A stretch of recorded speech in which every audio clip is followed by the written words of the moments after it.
All right, guys, day 4 of the National. It's in the morning, waking up, voices are starting to go. Last night, or yesterday, great day, had a lot of fun. I've had fun every single day, actually. Just the interaction with everybody is kind of worth the trip more than trying to find a card.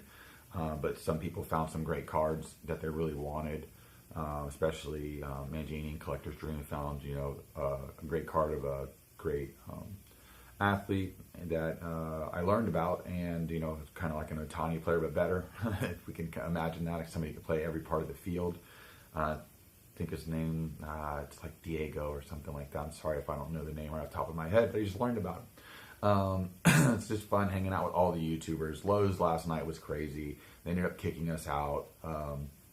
Steve and I ended up getting caught in the rain and had to wait underneath a bus stop in sideways rain with lightning everywhere.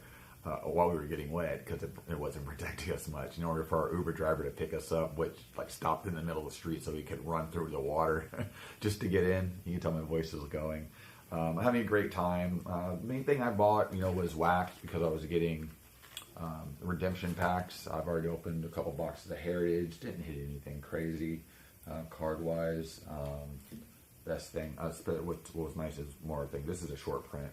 This Julio Rodriguez. And then I got this Wander. It's a back card, but it's hand numbered. Gold one. So what else? Some other rookies and stuff in there. I don't know if I'm opening the Topps Chrome here or if I'm going to give it to Bryant and Anna from Tampa Card Shop. They drove here so they could drive it back to Tampa and pick it up there, because I only came with one bag and I don't want to check another bag if I don't have to.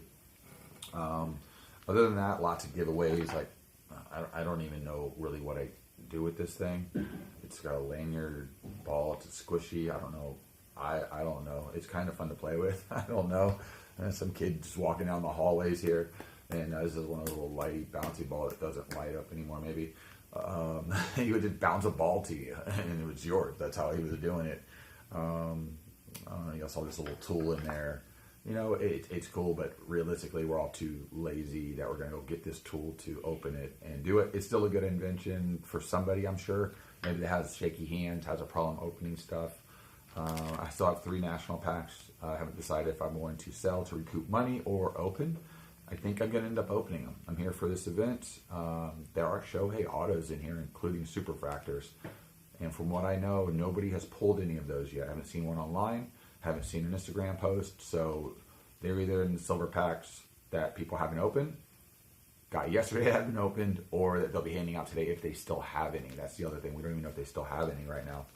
So that's that. Ran into Andy Kaysen, who's he runs the Football Quest on YouTube, where he has his channel where he does fantasy football, but also mixes it with sports cards and impact and prices. If you get a chance and you like that type of stuff, especially if he's 100% football driven, his name's Andy Kaysen. It's a fantasy card quest. You can look him up. It's pretty easy to pop up. But he autographed a card personally to me, one of the ones he had. I had a card of his that I've had for almost 2 years, because when we originally met, it was during the pandemic, and I met him at, I don't think it was a Home Depot parking lot, and bought a bunch of cards from him. Talked to him about it, and then he ended up, I guess, starting a channel. I told him I had a small channel. He wanted to do something like that, I guess. And but it's really cool. It's nice to see some Tampa people here. There's a lot of Tampa people here, at least over 100 that I actually know, whether they're dealers or just guys I see at the shows nonstop. And just running into people. I did get this Chet Holmgren out of one of the Father's Day's packs that was free. Packs-wise, that are things that I've gotten for free. Right here, wild card, for instance, just to give you a little bit of a rundown what that looks like. I don't know who Josh Downs is, but it's numbered 1 of 3. It does come in a nice little case too. These are part of the wheel spin every day, so I'll go back today at 11, spin a wheel. The line gets long. The line that I was in started at 11. They were doing them from 11 to 2, which is what a lot of these companies do with their giveaways. Some cut them off before that. Every once in a while, there's one that's up a little earlier than that. So if you're into those giveaways, a couple cards here. This company just came out with a product called 1800, and they have Babe Ruth and Ty Cobb auto in that is some of their main hits. That product just got shipped yesterday here. I saw it on the table about halfway through. So really interesting. Found a holding this Wagner card, sitting on the side of the trash can. Not a real one, obviously. Again, out of my other packs I've gotten, top Chrome packs, tops Series 1 packs, there seems to be a lot of things they're handing out, a Revolution.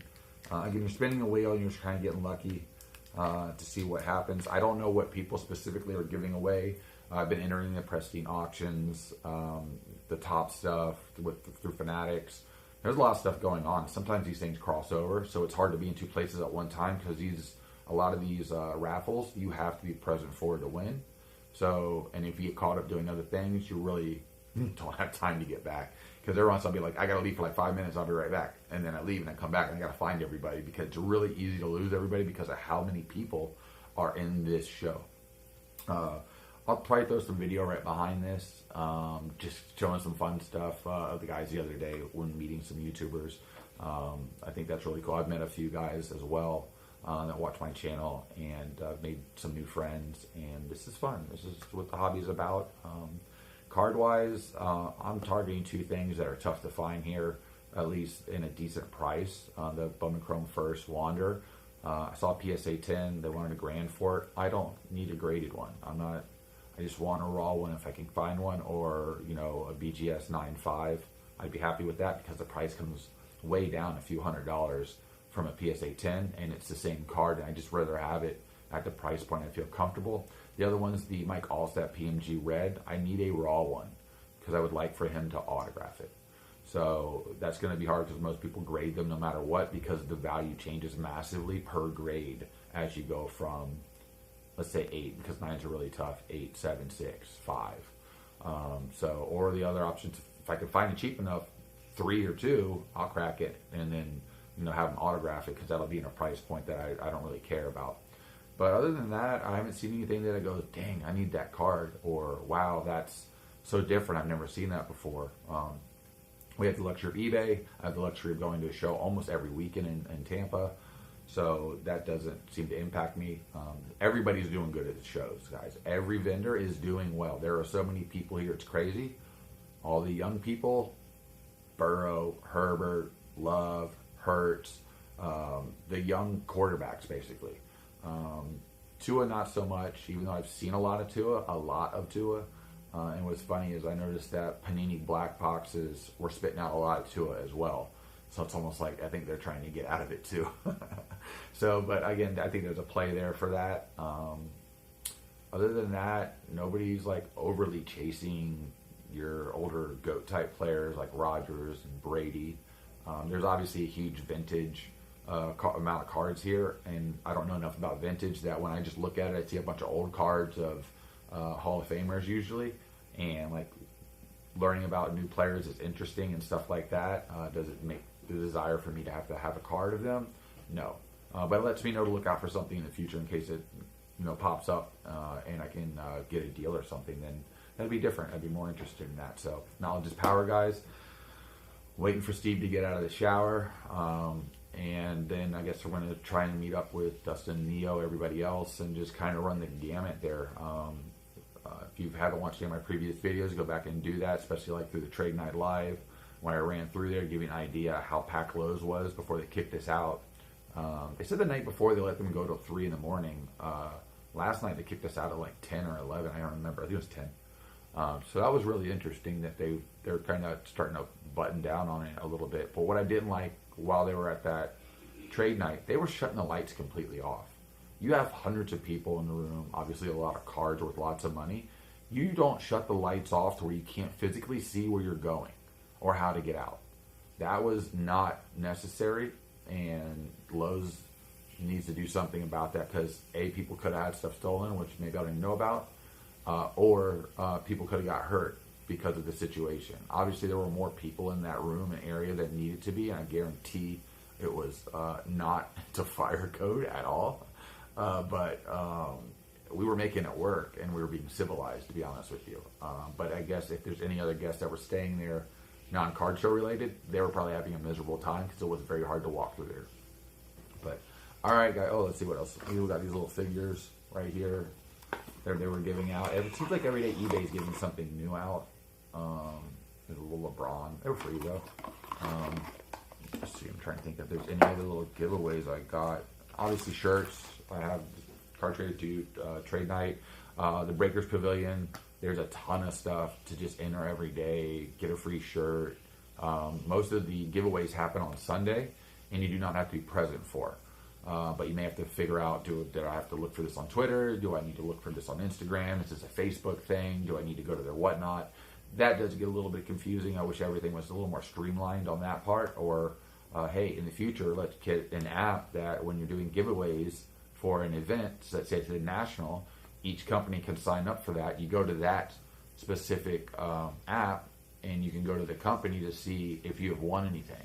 Or what you have entered. I think that would be a great way to get some data for somebody that they can somehow sell and make a bunch of money, and offer this free to all of the people that are doing giveaways for an event, during an event.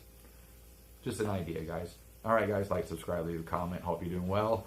I may go live from the floor day to day, and I'll obviously do a bunch of video, and I had a request for more cards and kind of less interaction through the group or through just walking around. I'll get a mix of that still, but I'll get you definitely some more cards. Again, there's so many big cards at the show. Some cases just start at $10,000 and go up to hundreds of thousands of dollars. And are they cool cards? Yeah. Are they worth that much? It's based on the person who buys it. It's not worth that much to me. So, all right, guys. See ya. Here's this Michael Jordan here. It's like a giant mosaic. I wanted to get a closer image of it. This thing is really cool. It's a very big card. Let me come back here to take a little bit closer image. Very cool, guys. All right, so this is after the show. This is like 30 minutes after the show. Everybody has hightailed it out of here. Got their boots and stuff covered up, closed up. They're gonna be kicking everybody out of here. Here's a casualty of war over here. Steve's running around doing some taping. We're gonna get ready to go over to the Hyatt Regency. I'm not doing content, I'm doing better content. All right, here we go. But yeah, we're gonna go over to the other side and gonna head on out. A little soccer game, I love it.